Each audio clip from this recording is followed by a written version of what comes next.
Volkswagen India has a new boss. He comes at a time when the German brand is under pressure in the Indian market and he's got a lot of work to do.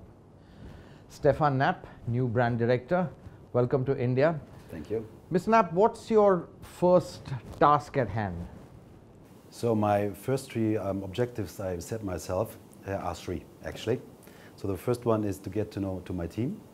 As you know, I'm responsible for sales, marketing here in the Indian market, and I'm not producing the cars like in Pune. So for me, people is the biggest assets I have. Therefore, I'm talking to all my people, getting to know their background and to their way of working in order to give the best services to our customers. The second big is obviously to get to know the public. So I'm talking to you, which is a pleasure. Yeah, I'm talking to a lot of important people in the political area also in order to get some contact here, to have a network, which is important in my life. And then the third part is to go to our partners outside who are actually selling our products, which are our dealers. Yeah? To know what are their issues, what is driving their businesses at the moment, what is the status they are, and also to find out a little bit how is the motivational mood out in the field. So these are my three priorities. Apart from this, obviously, my business is very much related to numbers, so I want to deep dive in the customer settings, in the sales numbers, in the, let's say, the topographical differences in the countryside, like when you go to Tamil Nadu, you go to Maharashtra, you go to North, completely different countrysides, to get a better feeling for the market India. So you talked about numbers. Now numbers haven't been really good. You're selling about 3,000 units a month, which is really very small for a big factory with an infrastructure you've got in Chakan as well as Aurangabad. So is really volumes a big issue that you need to get the sales number up? Is that one of your priorities right now? So as you said, I'm numbers, and I have to naturally be very precise with them. This year so far the Volkswagen brand grew by 19%. And the total market grew by 9.4%. But your base is very small still. Yeah, still it's growing, so it's important to say also the good things. Now do good things and talk about it. So we are growing, and that is very good also for our network. So we are around 50,000 cars. That is about what Volkswagen is doing. Yeah, and obviously you're fully right. That cannot be enough for us. What is concerned our plant in Pune, it runs at high steam. Yeah? So we are exporting a certain portion of cars to other countries, as well as our domestic demand is at the moment absolutely enough to fill this plant. In contrast, we are running very well at this moment there. Yeah? So, but coming back to the Volkswagen numbers as an answer, obviously 1.7% market share is not enough for us as a brand, and this brand deserves more. Yeah? So we need to work on the situation of the car and fully exploit our potential we have definitely in this country. I want to ask you a specific question. Suppose you don't scale up. Could we see another General Motors situation? Because no one expected GM to really leave, but now it's raising the question that if companies aren't successful here, they will also exit. Do you think Volkswagen, if it's not successful in India, will pack up and go home? No, that's not my feeling. If you look at the history of Volkswagen, first of all, we never backed out of one country. We always stayed. Yeah? Our brand is a very sustainable brand. So Volkswagen as such, and the group in general. Yeah? Good brands deliver a promise to their customer. And a promise is that you always deliver what you promised. Yeah? And that's a little bit the background of Volkswagen. So we are normally very continuous people, very sustainable people. So coming to the different products, I think a big setback was probably the Tata Volkswagen Skoda alliance. There was a lot of hope on that. That would have given you scale. That would have given you products specific to this market. Now you're back to square one. So what's the strategy now that Tata is not part of the future? Yes, not part of the future. That depends. As you know, we didn't split in anger or something. We had very interesting talks with Tata, very constructive talks, and we just found out that there's no suitable solution at the time. But we clearly said also together, both sides, that we are continuing to talk with each other. Yeah, there could be potential for the future. For us as Volkswagen, as you know, we are a very technology-focused and driven company, and we have a lot of options on our table. So what we are doing right now is look at our existing platforms, what we can do, and analyze what would be the best product proposition in this market. But could we expect you to be focusing on the lower end of the market, A00, A0, which in your terminology really are the small compact cars, because that's really where the action is. Sub 4 meter cars. Is this where you think you'll be in the future concentrating on? At this point in time, we have not completely completed. As you said, we somehow went a little bit back because we stopped our concrete discussions with Tata. Obviously, the Indian market is 90% in the small area, no? A00 and A0, yeah? And to be part of this market and to take a certain piece out of the cake, you need to be represented in those two segments, clearly, no? So we are looking into this, yeah? As we are already there. No, we have today a Polo, we have today a sedan, and we have an SUV product in the higher segments, yeah? But we are fully looking at all possibilities. Why? Because Volkswagen is a premium brand here in India, and the middle class is growing at an incredible rapid speed. And for these people, it's not only important to be represented in A00 and A0, we have to have also offers for people who are more affluent, who want to go a little bit a step higher, like we're doing it currently with our Tiguan and which we are going to do with our Passat. So we are looking at all possibilities which we have around the globe in our product portfolio, clearly maximizing the offer to our customers.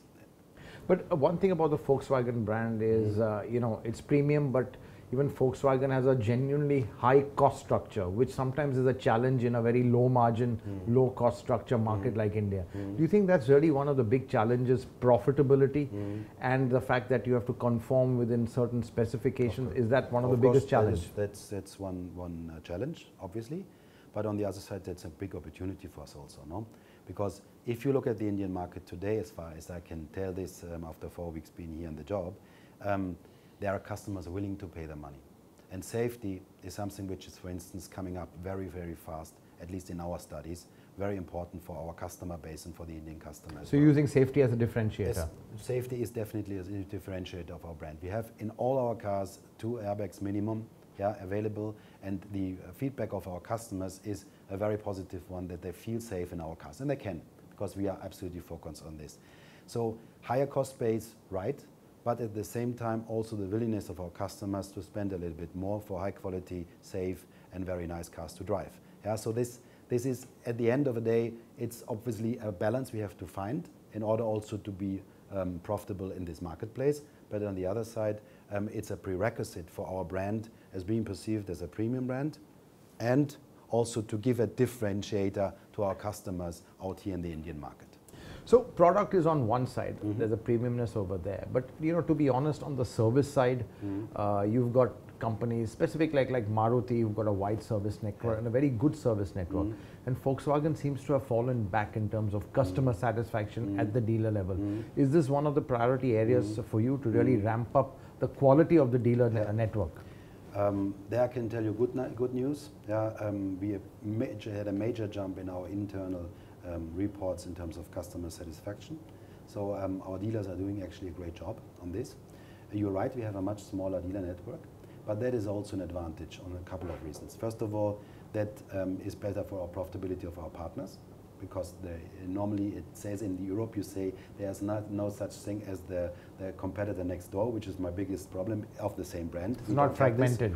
We are not. We are trying really to give everybody of our partners enough space to breathe and to earn good money with us. So the second bit is that clearly you have one side customer thinking that our maintenance costs, for instance, substantially higher than of its competitors. But if you go in detail, you see we have 15,000 kilometers, for instance, as the point when you have to go to your first service, whereas our competitors are running at 5,000. Yeah, a lot of arguments that it is worthwhile trying going for a Volkswagen, and we see slowly but steadily that this perception is going to go down. Yeah, so the service level of our dealers, with all of our activities, what we had started in the past and which has been tremendous work, has grown so much in the last years that the perception of our customers in terms of quality, in terms of service, has been growing substantially. Yeah? And you know, just talking a bit on the product strategy, clearly you talked about being at the high end. You've got Tiguan and Passat, but these are very niche models. I don't think this can really justify the scale of your dealerships or your plant or whatever. So I just want to understand your product strategy. Any more variants of the Tiguan at the top end, And at the bottom end, what can we expect, let's say, in the interim until maybe all new cars come out? On the Tiguan, that's the current lineup. What we are going, there's no further plan. We have to monitor the situation. If there's something possible, available. We actually, to be very honest, we are looking at all possibilities, like I said before, on the globe. Yeah? If there's something which could be interesting for India, we are raising our hands. We're analyzing the market situation like we did in the past with Beetles, with GTIs, Tiguans, right, and so on. No? On our existing products, we are doing constantly some changes. Yeah?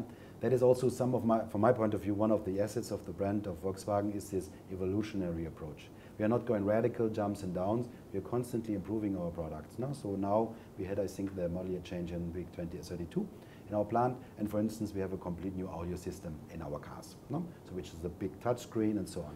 So we're constantly improving it. But on timing, I think one thing you have a deadline is 2020 for the BS6 norms. Now, you're doing some life cycle measures then, but I'm sure we will see some powertrain changes by 2020.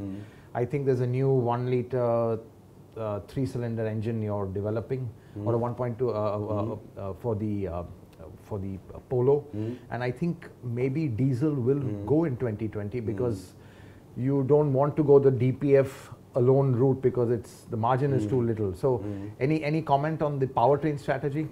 On this I cannot completely comment. I can only comment so far.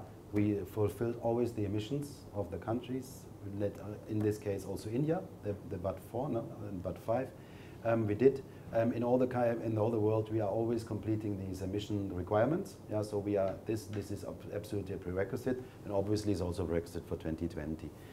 On the output, on the question which combustion direction we are going, I've been now 22 years in this business, and I never saw it so complicated like it is today. Yeah, because you have so many possibilities, yeah, which you have to look at, and you can take a lot of good decisions, but you can take also a lot of bad decisions. So at the moment, we have to invest in all directions, yeah, and that is really difficult for an organization. Now you have on the one side the classical combustion engine like petrol, which we see at the moment growing, also in India.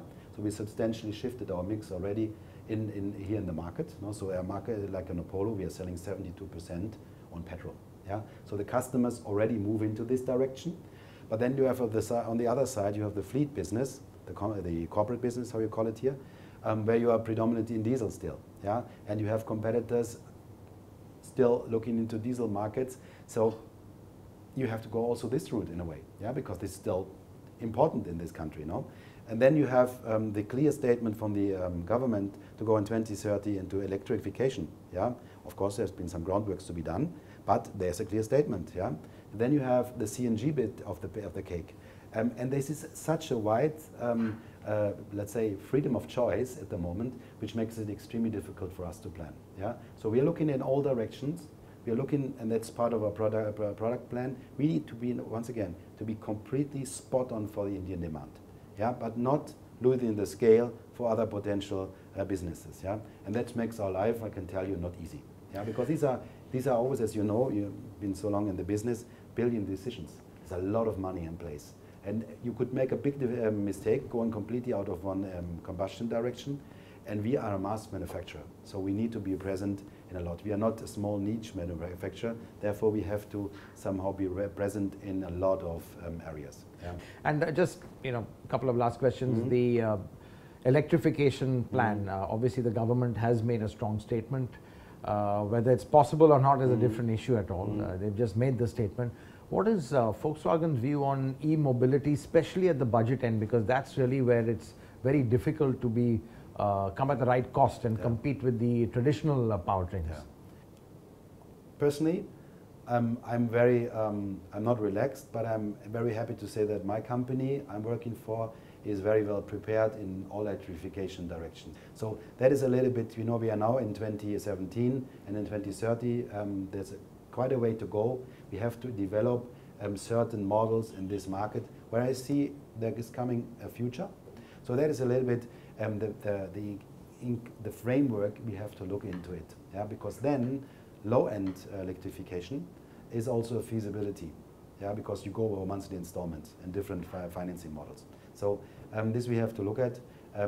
We are here in India not so far yet. that's maybe we have one manufacturer who offers an electrified car, basically, that's it.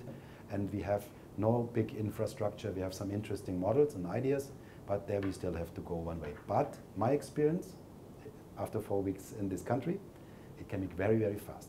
This country is massively decisive. That is what I experienced. Yeah? To take a decision for 23 different states and come to a GST, from my point of view, a very bold decision. Was the right one from my point of view. Okay, but from what I hear from Yeah. you, what you would like is, yes, the government is acting, but what you want is stability in policy, because that's very important for the industry. So just to ask you if there was some, let's say, wishes from the government, or let's say something you'd like to the government to do, what would those be? Don't do the second step. Yeah. Secondly, think about what we are doing with used cars, because the used car legislation is not completely clear what is happening on goods and service tax. And be stable now for the next years. Yeah, that is something which is for me very important. So, and you're here for a couple of years, and I think you're here to see the company grow. Well, it's going to be a tough task, I'm sure, because a lot of work to be done. You've lost a lot of ground, and you have to gain back market share. But wish you all the best. Thanks a lot. Thank you. It was a pleasure.